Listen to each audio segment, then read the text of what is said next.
हमनी के नमवा गूंज रे यारवा पूरा दुनिया जहानवा में, पूरा दुनिया जहानवा में। हमनी के नमवा गूंज रे यारवा पूरा दुनिया जहानवा में।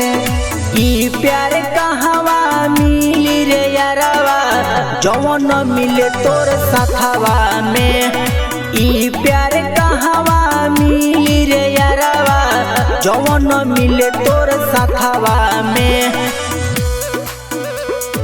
ई प्यार कहवा मिली रे यारवा जवन मिले तोर साथवा में। हमरा तो खाली दिलवा में बसल तू, हमनी की यारी टूटे न दीह तू। आज बोली नहीं कोनो दुश्मनवा, आज बोलो रही हमनी के अनवा।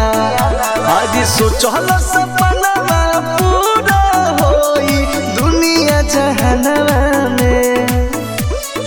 ई प्यार कहवा मिली रे यारवा जवन मिले तोर साथवा में।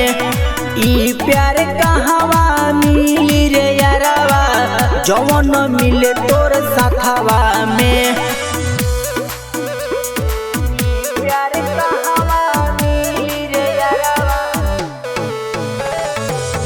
जवन मिले तोर साथवा में।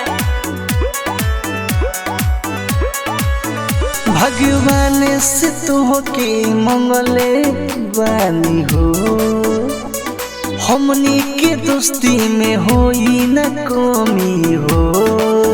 भइलो मस्जिद के सपना हो पूरा, मिथुन विकास बिना जिंदगी अधूरा। तोरे ही सपना देख जितेंद्रा दिलवा में बारे रे।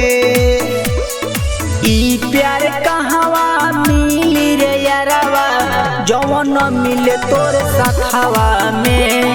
ई प्यार कहवा मिली रे यारवा जवन मिले तोर साथवा में।